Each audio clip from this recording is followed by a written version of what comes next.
Pada konten bahas kali ini, kita akan ngomongin perihal penulisan kembali sejarah resmi Republik Indonesia yang akan dilakukan oleh Kementerian Kebudayaan yang sekarang menterinya adalah Bapak Fadlizon.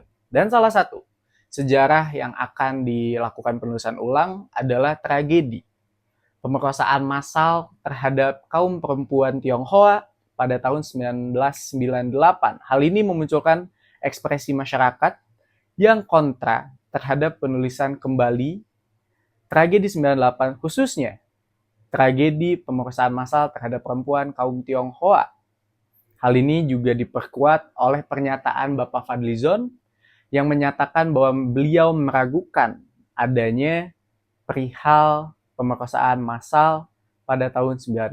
Selamat datang di konten bahas.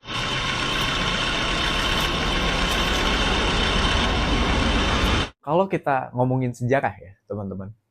Sejarah adalah mungkin satu-satunya ilmu yang kalau kita menilai sesuatu secara objektif, sulitnya minta ampun. Karena tidak ada seorang pun yang memiliki akses terhadap masa lalu. Karena nggak ada yang bisa untuk kembali ke masa lalu. Sehingga untuk mempelajari sejarah, itu biasanya mempelajari tentang jejak-jejak dari peristiwa di masa lampau, dan jejak itu dipelajari sehingga itu memunculkan interpretasi terhadap seseorang yang mempelajari sejarah dan menarasikan sejarah tersebut berdasarkan interpretasi yang ia dapat dari jejak-jejak masa lampau. Sehingga kalau kita ngomongin sejarah, akan sangat sulit sekali untuk kita objektif. Tergantung dengan sumber mana yang kalian baca, yang kalian pahami, dan kalian hafal. Sering kali juga, atau bahkan secara dasarnya, sejarah itu selalu memihak. Sejarah tidak akan bisa netral. Sejarah itu secara mudahnya, secara sederhananya adalah memilih siapa untuk dikenang dan memilih siapa yang akan dilupakan. Simpelnya sejarah seperti itu. Di konteks penulisan kembali sejarah Republik Indonesia secara resmi dilakukan oleh Fadlizon sebagai Menteri Kementerian Kebudayaan, hal ini tuh patut untuk kita awasi bersama-sama. Karena sejarah Indonesia itu fundamental bagi masyarakat Indonesia karena itu akan membentuk pola pikir manusia terhadap bangsanya sendiri.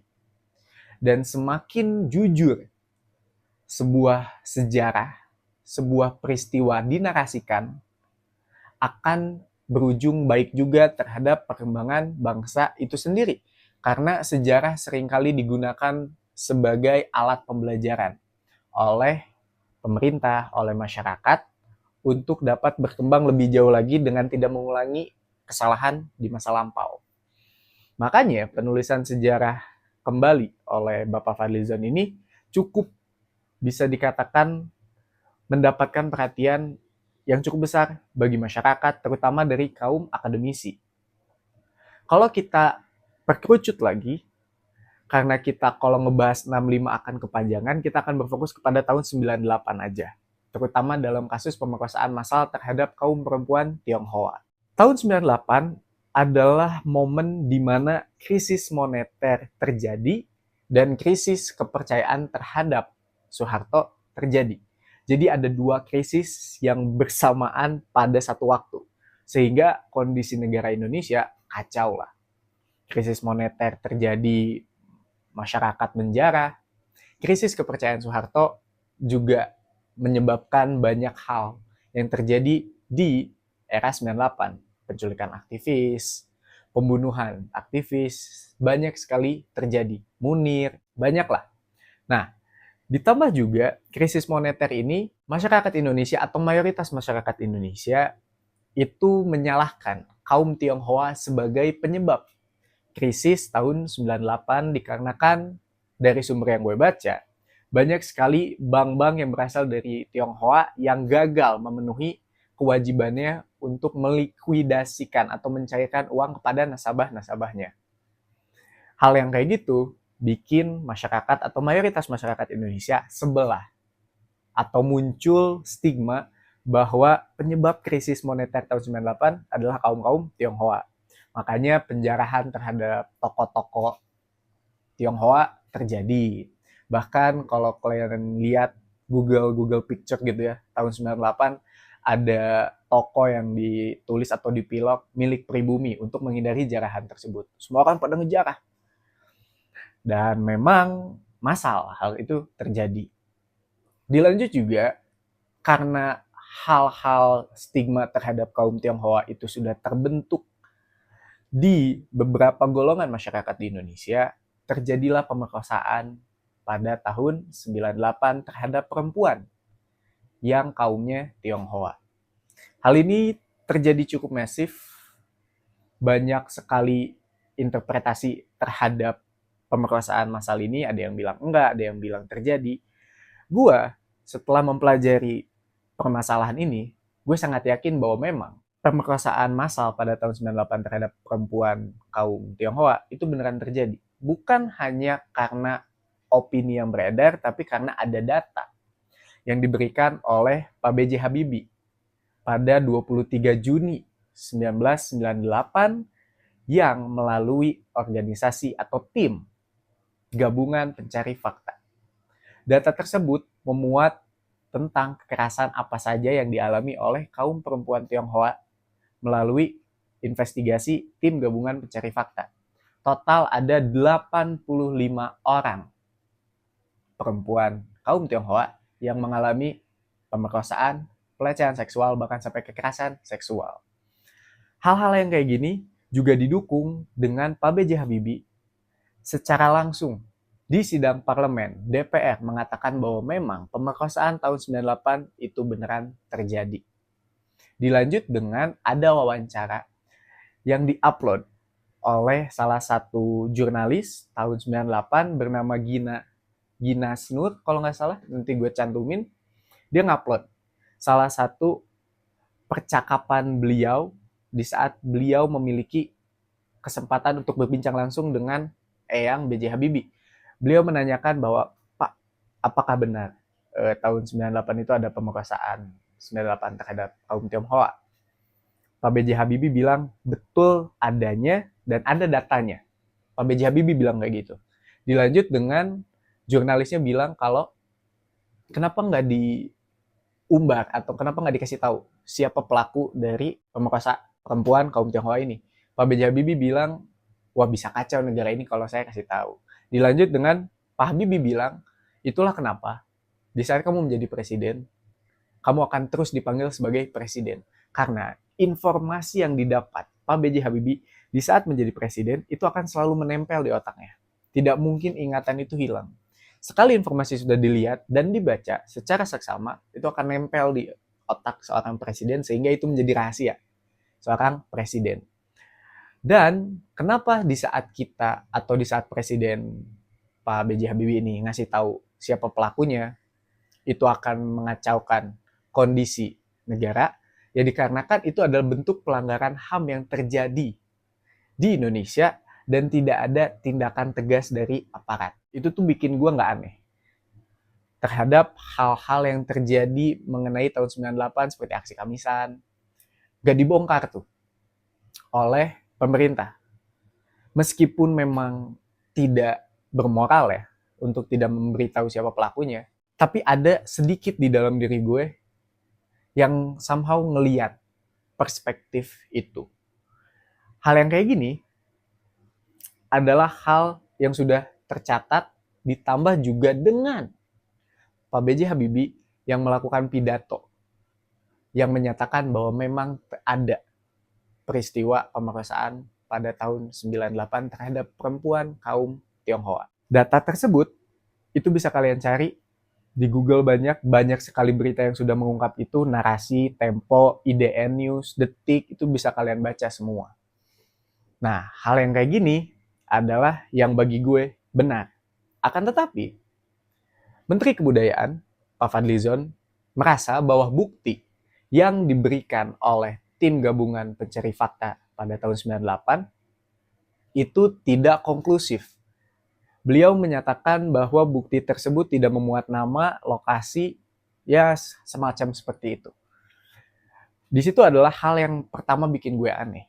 Karena kalau kita lihat dari kacamata korban dari kekerasan pemerkosaan, kalau kita kasih namanya, secara gamblang menjadi informasi yang bisa dikonsumsi secara umum, seakan-akan terkesan bahwa hal itu tuh akan membunuh dia secara tubuhnya, secara harga dirinya, dan kita membunuh namanya. Jika memang nama, tempat, segala hal yang berkaitan tersebut disebutkan secara umum, dijadikan konsumsi umum. Hal tersebut akan menjadi hal yang sangat bisa dibilang sensitif dan tidak seharusnya data-data tersebut itu ada. Kalau kalian lihat kode etiknya pun sekarang, bagi pendamping-pendamping korban yang seperti itu tidak boleh untuk membicarakan atau membuka identitas korban secara langsung. Sekarang sudah banyak etika profesi yang menjaga tinggi kerahasiaan kliennya sendiri, bahkan pasiennya sendiri. Pak Fadlizon itu ngerasa bahwa bukti itu tuh nggak cukup, sehingga beliau meragukan adanya pemerkosaan massal pada tahun 98 terhadap perempuan kaum Tionghoa. Banyak orang yang emosi terhadap pernyataan tersebut, karena banyak sekali bukti yang menyatakan bahwa memang terjadi pemerkosaan massal pada tahun 98. Kalau kalian ingin bukti lebih lanjut lagi, ada Ita Marta Dinata, seorang aktivis HAM Indonesia yang ingin bersaksi di depan PBB atas kekerasan yang terjadi di 98 terhadap perempuan kaum Tionghoa, akan tetapi terbunuh secara misterius di saat ia ingin bersaksi di PBB. Hal yang cukup aneh, mengetahui bahwa berarti ada something. Mengapa Ita Marta Dinata dibunuh secara misterius di saat ia ingin menjadi saksi atas kejadian pemerkosaan tersebut. Banyak hal yang tentunya aneh.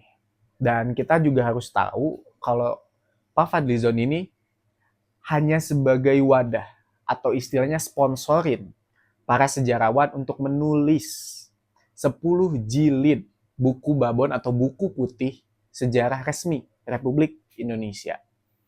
Sehingga banyak kecurigaan juga dari masyarakat karena kita tahu bahwa identitas bangsa itu berdasarkan dari sejarahnya masa lampau. Narasi yang kita miliki sekarang itu berdasarkan masa lalu kita sebagai bangsa.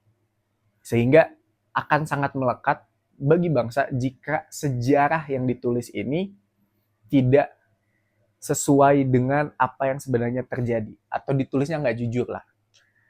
Secara perspektif gue sendiri, penulisan sejarah ini bagus karena dengan seiring berkembangnya keilmuan, berkembangnya teknologi, jejak-jejak yang dahulu berkaitan dengan peristiwa masa lampau tidak bisa dipelajari, sekarang tuh bisa dipelajari. Sehingga hal-hal yang kayak gitu bisa membuka perspektif lebih lebar terhadap sejarah Republik Indonesia. Akan tetapi, gue tidak setuju jika memang ada sejarah publik yang dihapus. Mengenang bahwa publik yang merasakan hal tersebut. Hal ini tuh menjadi suatu yang somehow kalau kita pikir baik-baik, kita tuh nggak bisa lepas dari sejarah kita sebagai masyarakat Indonesia. Meskipun kalian tidak mengalami kejadiannya tersebut, contoh mengalami kejadian 98, akan tetapi hal itu tuh menjadi identitas kita sebagai bangsa Indonesia secara lebih luas. Sehingga hal-hal yang kayak gini tuh menjadi concern yang cukup perlu kita perhatikan. Bukan hanya karena hal tersebut berkaitan langsung dengan kita sebagai identitas bangsa, tapi juga ini akan berlangsung ke masa depan, anak-anak kita. Di mana buku resmi sejarah Republik Indonesia ini akan dipelajari di SD, SMP, SMA. Ini sekolah dasar. Dan jika memang sejarah kita ditulis dengan adanya kepentingan untuk menghilangkan sejarah buruk dari tokoh-tokoh politik kita, akan terkesan tidak jujur, sehingga kita tidak bisa belajar dari masa lalu kita sebagai bangsa kan. Seperti yang gue bilang, sejarah yang jujur itu akan membantu suatu bangsa untuk berkembang karena bisa mempelajari masa lalunya dan saat ke depan tidak mengulangi masa lalunya. Berkaitan dengan kepentingan tokoh politik untuk menghapus sejarah buruk masa lalunya, ada hal yang cukup mencurigakan. Ini gue dapat dari Aliansi Mahasiswa Penggugat, di mana ada salah satu pendamping dari korban tahun 98 yang mengalami teror atau mengalami intimidasi secara bertubi-tubi di saat beliau menjadi narasumber di Koalisi Pers Indonesia, Perempuan Indonesia. Beliau mengatakan bahwa beliau mendapatkan teror. Narasumber tersebut bernama Ita Fathia Nadia, yang dimana beliau mendapatkan teror secara bertubi-tubi setelah beliau menjadi narasumber yang membahas tentang pemerkosaan pada kaum perempuan Tionghoa. Nah, ini dia yang sebenarnya menjadi ketakutan bagi gue sendiri, karena kalau sekiranya ada memang intimidasi-intimidasi yang seperti ini, mengapa terkesan bahwa hal-hal yang kayak gini itu sedang bertarung atau menjaga kepentingan politiknya di dalam penulisan sejarah Republik Indonesia. Meskipun bagi beberapa orang kalian yang nonton, ini akan terkesan pikiran yang sangat liar. Akan tetapi bagi gue ini wajar untuk dipikirkan, mengetahui bahwa banyak sekali intimidasi-intimidasi yang dilakukan pada eranya Pak Prabowo. Gue tidak akan bilang bahwa yang mengintimidasi adalah dari pemerintah, akan tetapi hal-hal yang kayak gini tuh menjadi hal yang menakutkan untuk mengatakan apa yang sebenarnya kita miliki di ingatan kita, di informasi kita, di ilmu pengetahuan kita. Karena gue yakin pendamping korban dari kasus pemerkosaan tahun 98 adalah orang yang bisa bersaksi bahwa memang pemerkosaan massal tahun 98 beneran terjadi. Dan somehow, dengan adanya intimidasi atau teror yang diberikan, terkesan menghalangi untuk mengatakan apa yang ia ingat, sehingga itu mengancam kebebasan berpendapat masyarakat. Teman-teman semua, kita tahu bahwa